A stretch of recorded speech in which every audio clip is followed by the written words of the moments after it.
Bonsoir. Ce soir, nous allons continuer dans le concept des acides et des bases. Et ça va être notre dernier cours sur cet aspect. Aujourd'hui, nous allons étudier le dosage acide-base. Le dosage acide-base.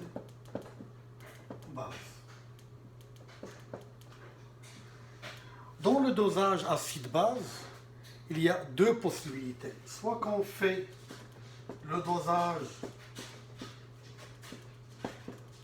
d'un acide par une base, ou bien on fait le dosage d'une base par un acide. La différence entre les deux, c'est que quand on fait le dosage d'un acide par une base, bien évidemment, si je prends mon bécher, à l'intérieur de mon bécher, j'ai l'acide et dans ma burette, je vais avoir la base. Donc, dans ce cas-ci, je connais la concentration de la base, le volume de la base qui sera versé jusqu'à l'équivalence, on va expliquer c'est quoi l'équivalence en cours de route de notre cours, va être déterminé par l'expérience. Le volume de l'acide est connu, mais par contre, la concentration de l'acide est inconnue. C'est l'objectif de l'expérience, c'est déterminer la concentration de l'acide. C'est pour cela qu'on dit le dosage d'un acide par une base. Dans le cas contraire, le dosage d'une base par un acide, c'est tout à fait l'inverse. Alors la base est dans le bécher et dans ma burette, je vais avoir l'acide dont la concentration est connue. Le volume de l'acide va être déterminé par l'expérience. Le volume de la base est déterminé et la concentration de la base, c'est elle qui est à déterminer. Donc c'est ça la différence entre les deux types de dosage. Aujourd'hui, je vais traiter avec vous le dosage d'un acide par une base et le même principe, bien évidemment, sera appliqué au dosage d'une base par un acide.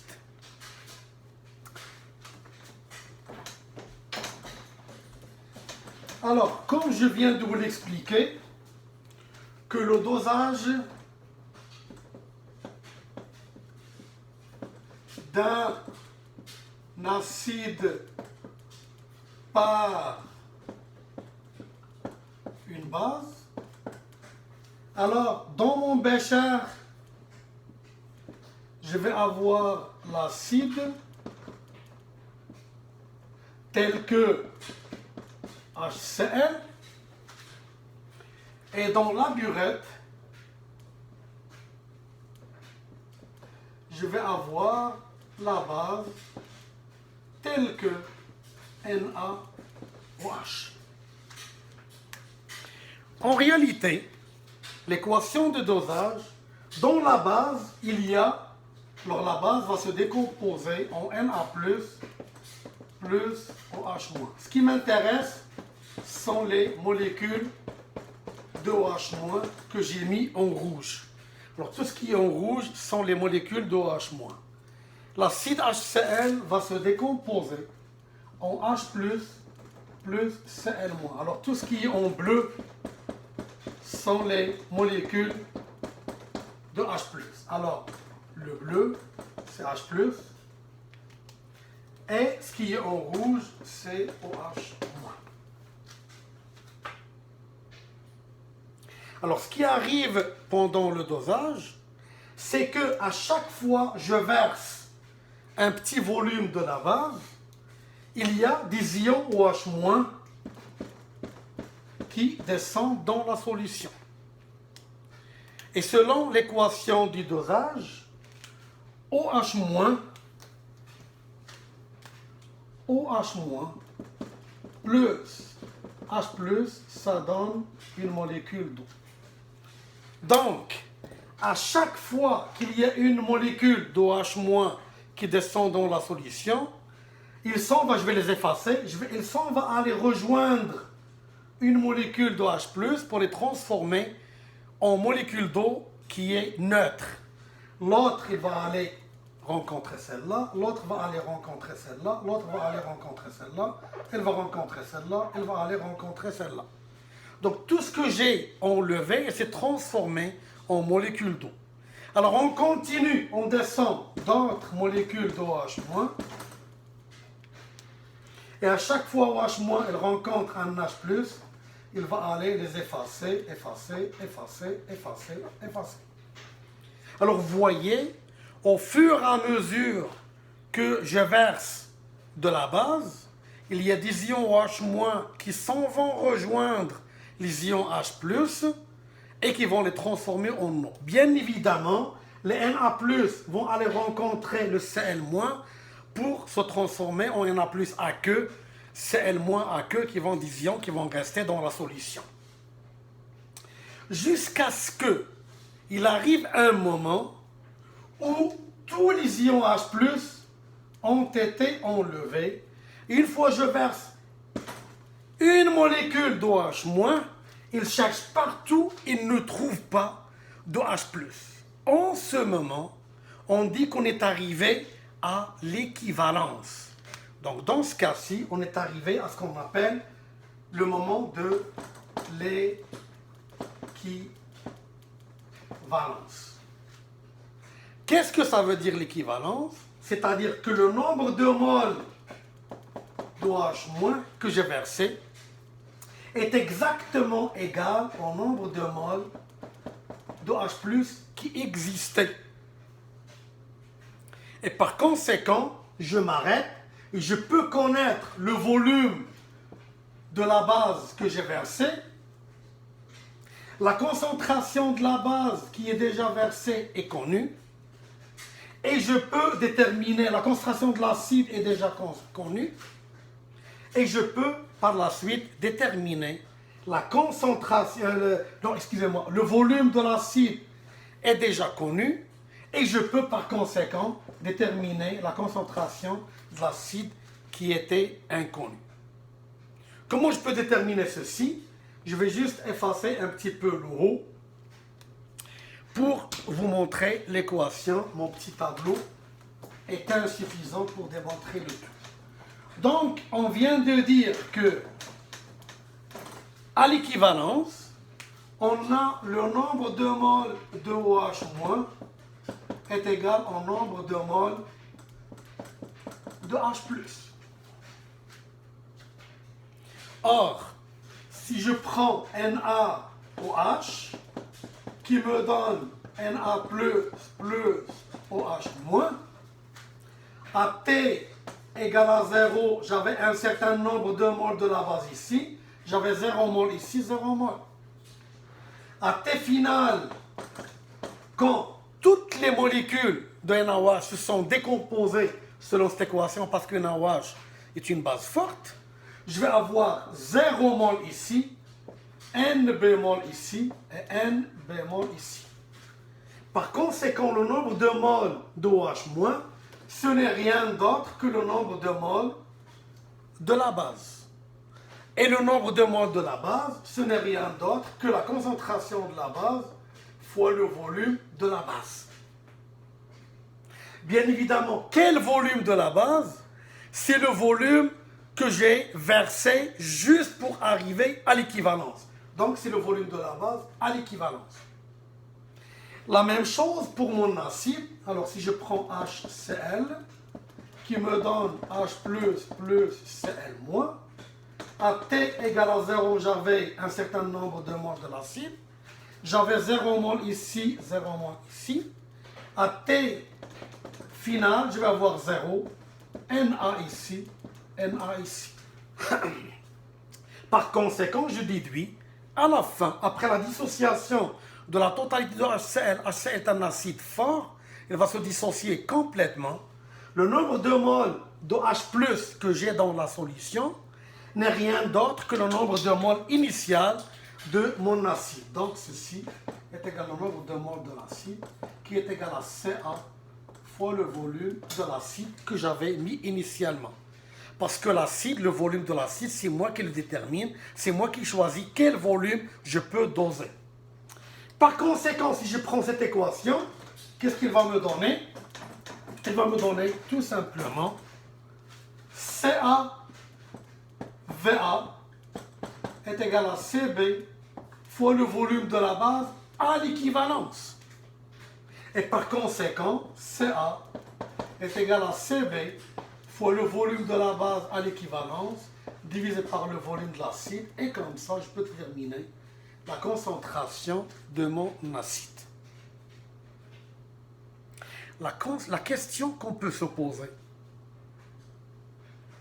comment je peux savoir? Parce que ce qui se passe, ce que je vous ai montré tantôt, quand la burette descend, les OH- descendent, réagissent avec les H+, ça je ne peux pas le voir avec l'œil nu, je ne peux pas le voir. La question qu'on peut se poser, quand est-ce que je peux m'arrêter? Je peux dire, c'est ça l'équivalence, je suis arrivé à l'équivalence. Et j'arrête de verser. Je dis, voilà le volume de la base. À l'équivalence, quelle est la technique qu'on peut utiliser? En fait, il y a deux techniques. Donc, je passe et je reviens. Alors, le dosage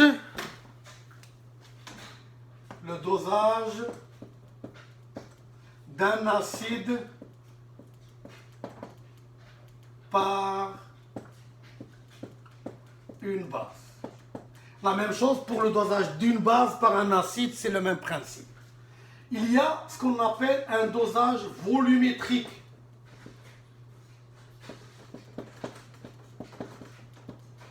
Il y a la deuxième technique, ce qu'on appelle un dosage pH métrique.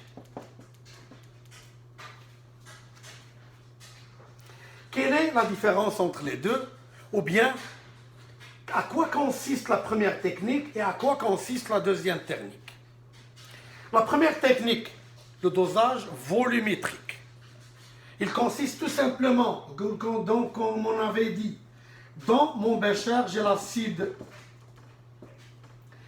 Dans ma burette, j'ai la base. Qu'est-ce que je fais? À l'intérieur de mon acide, j'ajoute ce qu'on appelle un indicateur coloré. C'est quoi un indicateur coloré? C'est un composé chimique. Quand je le mets dans une solution acide, il a une couleur. Quand je le mets dans une solution basique, il a une autre couleur différente. Comme par exemple, il y a des indicateurs colorés naturels. Ça, vous pouvez le faire à la maison. Prenez le chou rouge, vous le mettez dans l'eau. Vous coupez les feuilles, vous les mettez dans l'eau. Vous laissez comme 10-15 minutes. Vous pouvez enlever les feuilles de chou rouge bien filtrées. La solution d'eau du robinet va être bleue. Donc le chou rouge, dans un milieu à peu près neutre, il est bleu. Séparez ces solutions en deux solutions différentes, dans deux contenants différents. Vous ajoutez un petit peu de vinaigre dans une solution où il y a la solution du chou rouge qui est bleu. Il va devenir rose. Si vous ajoutez le savon de vaisselle, il va devenir verte. Donc le chou rouge a deux couleurs différentes, même trois couleurs. Dans une solution neutre, il a une couleur bleue. Dans une solution acide, le vinaigre, il a une couleur rose. Et dans une solution basique, il a une couleur qui est verte. Donc mon indicateur coloré, il va avoir une couleur acide. Quand je commence à verser ma base, il va toujours garder cette couleur. Une fois mon indicateur coloré change de couleur, hop, stop, je comprends que je suis arrivé à l'équivalence. Sauf que cette expérience, Au début, je vais commencer à verser par 1 millilitre dans ma base. Admettons, entre 6 et 7 millilitres, la couleur a changé. Alors, je verse tout et je reprends l'expérience. Je commence à verser jusqu'à 6. Entre 6 et 7, je commence à verser par 0,1 millilitres, par 0,1. Je verse tout doucement, goutte à goutte, jusqu'à ce que la goutte que j'ajoute et qui change de couleur, là j'arrête et je détermine la base, le volume de la base à l'équivalence et je fais mes calculs. Je peux par exemple faire l'expérience 4-5 fois, je trouve des volumes de la base très rapprochés différents et je fais la moyenne pour que je sois plus précis. Et comme ça, je peux déterminer la concentration de l'acide. Deuxième méthode, il me faut de l'espace, la méthode du pH métrique ou bien la méthode pH métrique où j'utilise un pH mètre. Ça consiste à ceci. Alors je prends mon bécher où il y a l'acide. Je prends ma burette qui contient la base. Et là, je vais ajouter un pH mètre. Ça, c'est un pH. Bien évidemment, il va me donner, il y a un fil, il y a un appareil. C'est un pH mètre qui me donne des valeurs ici de l'acide. Soit disons par exemple, on commence par 2,5. Alors la solution acide. Et là, je vais tracer un graphique qui me donne la mesure du pH en fonction du volume de la base versée. Bien évidemment, au début, à T égale à 0, quand le volume de la base est égal à 0, j'ai rien versé. Le pH, ben, c'est 1, 2, 3, 4, 5, 6, 7, ainsi de suite. Ou bien, par exemple, ça c'est 2, 4, 6, 8, 10, 12, 14. Alors 2,5, c'est à peu près ici. Alors je commence par ce point. Je verse 1 millilitre, alors ça c'est 1, 2, 3, 4, 5. Je verse 1 millilitre, stop, et je prends la valeur de mon pH. Alors le pH, qu'est-ce qu'il va arriver? Vu que la concentration, je suis en train de consommer les ions H+, la concentration de H+, va diminuer. Le pH, qui est égal à moins log de la concentration de H+, va commencer à augmenter. Il va commencer à augmenter légèrement. Oh, d'un coup, excusez-moi, d'un coup, je vais assister à une augmentation brutale du pH. Le moment où je verse 1 millilitre, et dans ce 1 millilitre, il y a certaines molécules qui vont réagir avec les H+, il y a certaines molécules qui vont rester sans réagir. Alors les OH- qui vont rester vont me donner un pH basique. Alors le pH va sauter et par après, je continue comme ça. Il va me donner une courbe de ce genre. Alors comment je peux déterminer avec précision le volume de l'équivalence? Il y a une méthode, ce qu'on appelle la méthode des tangentes. Alors on trace une tangente à cette partie. On trace une autre tangente ici. On trace une perpendiculaire. Alors les deux tangentes, bien évidemment, sont parallèles. La perpendiculaire à une, elle est perpendiculaire à l'autre. Je mesure et je trace le milieu de ce segment qui est perpendiculaire aux deux tangentes. Et je fais une droite parallèle aux deux tangentes. Cette droite parallèle va rencontrer la courbe pH en fonction du volume en un point. Et ce point, je le projette sur l'axe du volume. Et là, je vais trouver le volume de la base à l'équivalence. Et bien évidemment, le pH à l'équivalence. Une fois que je détermine mon volume de la base, selon l'équation CA VA est égal à CbVBE, je peux déterminer mon inconnu, qui est la concentration de l'acide qui est inconnue. Bien évidemment, quand je fais le dosage d'une base par un acide, ça revient au même. Ça, c'est un cours, normalement, c'est au niveau de secondaire 5. Au cégep, on va distinguer, bien évidemment, est-ce que le dosage de l'acide par la base, est-ce que l'acide est fort, la base est forte? Est-ce que l'acide est faible, la base est forte? Est-ce que les deux sont faibles? Est-ce que la base qui est forte et qui est faible et l'acide qui est fort? Alors, mais l'allure de la courbe reste le même. C'est au début, au départ, où il y a des petites variations. On ne va pas pour secondaire 5. Ce n'est pas la peine qu'on rentre dans ces détails. Alors, j'espère que ce cours vous a plu et vous avez appris dans ce cours. Et j'espère que si vous avez des questions, vous m'envoyez des commentaires, vous m'envoyez vos questions en privé pour que je puisse améliorer. Et si vous n'êtes pas abonné, je vous suggère de vous abonner à ma chaîne et vous cliquez sur la cloche pour que vous puissiez avoir les nouveautés. Alors, au prochain cours, je vous dis au revoir.